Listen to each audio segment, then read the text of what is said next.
Hello everybody. Sorry it's been a while since I made a video. I just really didn't have anything to say, but now I think I do. So this video is going to be about Battle for Azeroth and allied races and things of that nature. So if that's not really your cup of tea, I understand. You can go ahead and click out of the video, but those of you who have stayed, thank you for watching. So Battle for Azeroth has been out for 5 weeks now.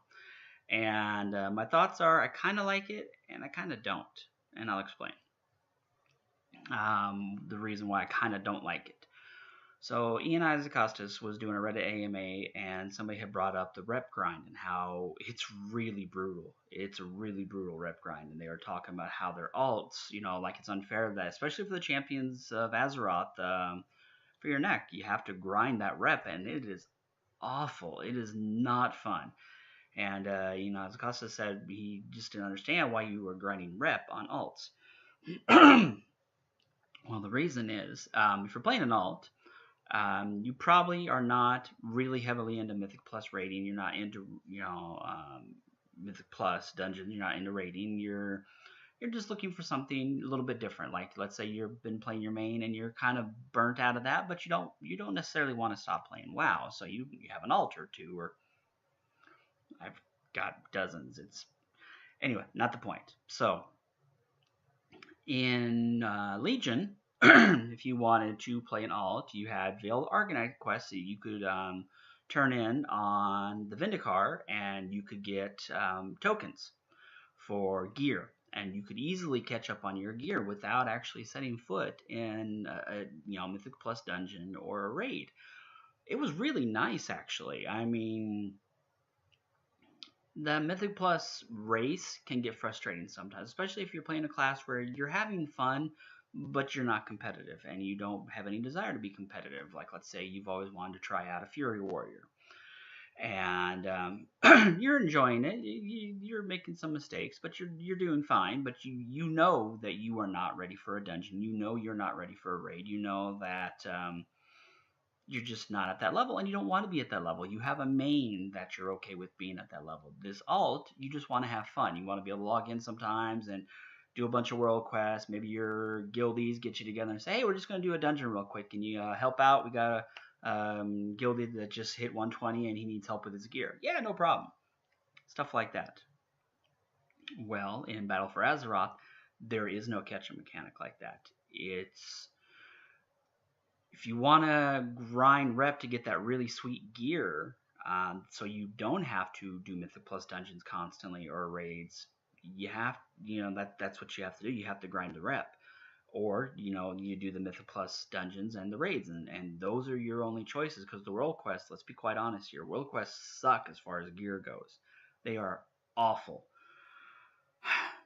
So I think that that's a problem, because if there's not going to be any kind of catch-up mechanic as far as your rep goes, and there's not going to be anything like that, it's kind of, like they joke all the time about this expansion's an alt killer and blah, blah, blah. And Battle for Azeroth may actually be an alt killer.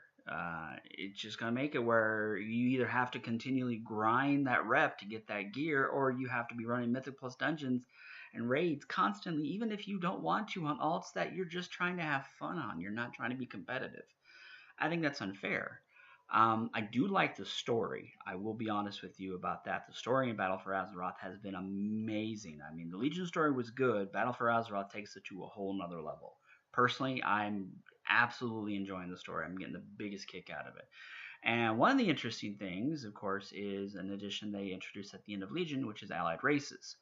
Now, personally, I don't actually mind the rep grind to get the Allied Races. I do wish it was a little bit more, you got a little bit more points for some of the quests, so you would be able to unlock the Allied Races a little bit quicker if you chose to.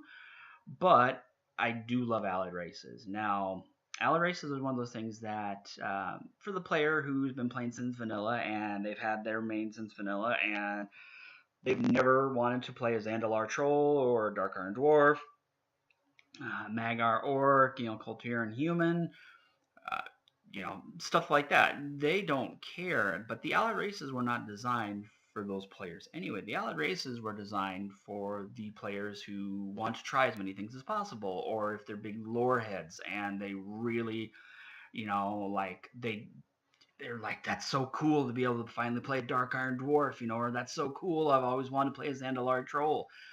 Things of that nature. That's actually real. That's who the Allied Races are aiming at. Those players. They're not aiming at the hardcore player who's had their Blood Elf Paladin since um, Burning Crusade came out, and they could care less about any other race. They're not changing, or that player who's been playing their human priest since vanilla, and they could care less about anything else. I mean, that's fine. There's nothing wrong. You play the game how you want to play the game, but the Allied Races are not designed for you. The Allied Races are designed for players like me who love exploring and love that whole getting to try new things and stuff like that. That's Allied Races for players like me. And I'm actually glad it's unlocked through rep rather than buying it. Actually, that would, to be honest, I would feel cheated.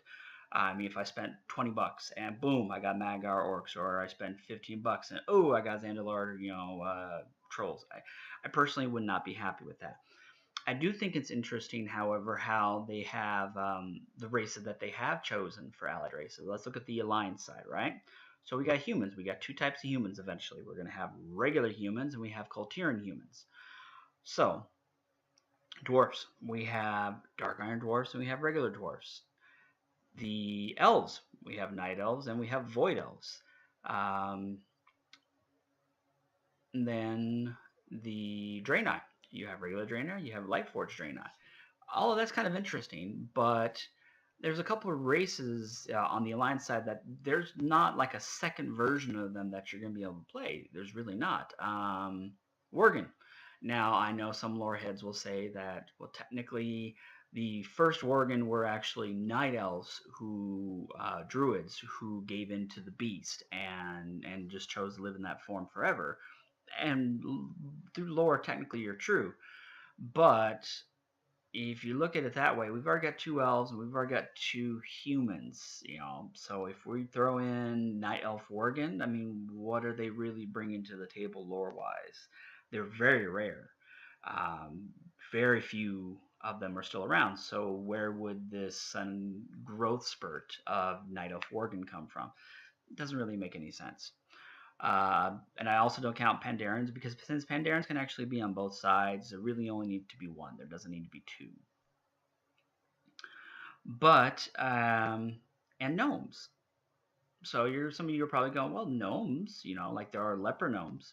But if you think of it that way, people who play gnomes, I mean, they like the way they look. They like how cute they look. They like how comical they look. Maybe they like how they're always misjudged and not taken seriously, stuff like that, right? Are they really going to play a leper gnome? Realistically, they're not going to play a leper gnome. I mean, I can't see any players playing leper gnomes personally. I mean, if they made them as a race, that's fine, but I just don't see a big demand for them. So, that kind of covers the Allied side. Then you look at the Horde side. All right, well, you got two types of orcs. You got regular orcs, you got Magar orcs. You got two types of Tauren. You got High Mountain Tauren, and you got regular Tauren. You got two types of trolls. You got Darkspear trolls, and you got Zandalari trolls. And then you look at some of the other races. You go, okay, well, what about goblins? And you're like, goblins, there's really only one type of goblin. I mean, yeah, maybe you could actually do the goblins, the guild goblins who breathe underwater, but they tend to be enemies of everybody, so I really don't see a huge demand for them as a player race, because also, where would they come in lore-wise? Why would they suddenly stop being evil? And a lot of times they work for the Naga. Why would they suddenly start, working for the Horde? Doesn't make sense. And then you also have two types of elves for the Horde. You got the Blood Elves and you got the Nightborn. So no other really type of elf is necessary. I mean, at this point, we've got 4 elves, all right? So we really don't need any more elf races. And yes, I know a lot of players will be like, well, what about the high elves? And since Ian Iacostas has already said that he has no plans to make high elves, I don't see that happening. I know at one point, one YouTuber I watched said something about the San Lin, but they tend to be villains. So I really don't see. I mean, I can see San Lin NPCs in the Horde. I just don't see them as a playable race. They tend to be really overpowered. So then you have the Forsaken. And I know if you read Before the Storm, there is a creation of a brand new type of Forsaken, a Light Forsaken. I don't know if they were calling them Lightbound or Lightsworn. No, Lightsworn is from Magar Orcs. Never mind. But I really don't see them being a huge. I honestly don't see there being a big draw for light. We'll say light forged. No, light forged right now. We'll say lightborn. Lightborn Forsaken. And if you think about it, Lightborn Forsaken, that would be closer to an allied race, the Alliance.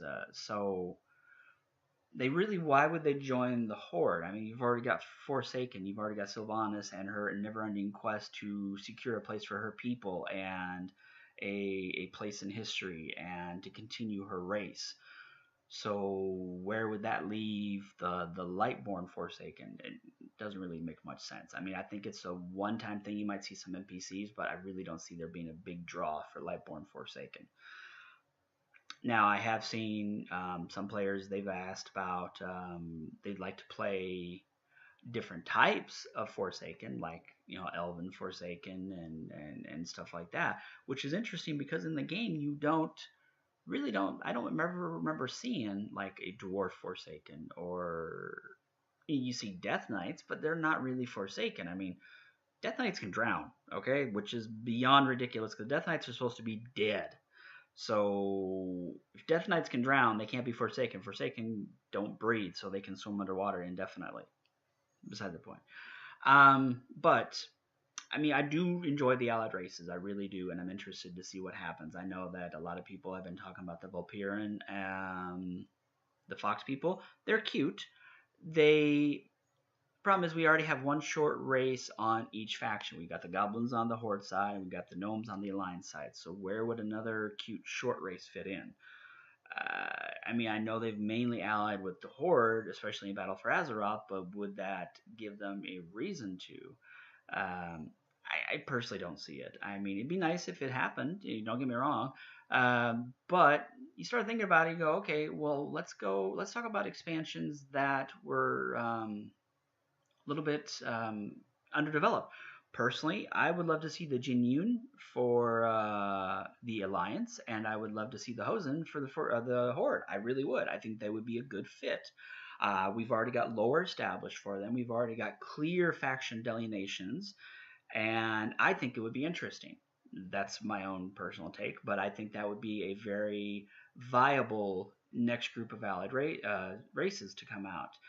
The problem is that if you continue to, I know lots of players talk about the Teskar. They'd love to see the Teskar. Well, what would the Teskar be? The Teskar kind of talk to both races. Would there be another Pandaren where Teskars could be both Horde and Alliance? I mean, it actually would be good to have another race that could do that. Kind of leaves the Pandaren feeling a little bit lonely. So it would be nice to have another race that kind of had that same choice. But I don't know.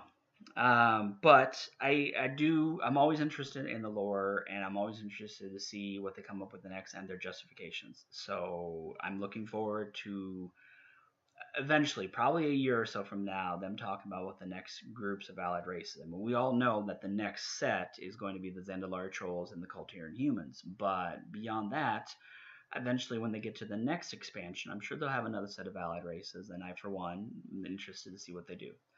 So, talked for almost 15 minutes. I'm going to go ahead and cut it short now. If you did enjoy the video, go ahead and leave it a like down below, and please comment on it. Like, I would love to have a conversation where you talk about it and you say, hey, listen, I thought you had a good point here, not so much there. Things like that. So, anyway, thank you all for watching, and I hope to talk to you later.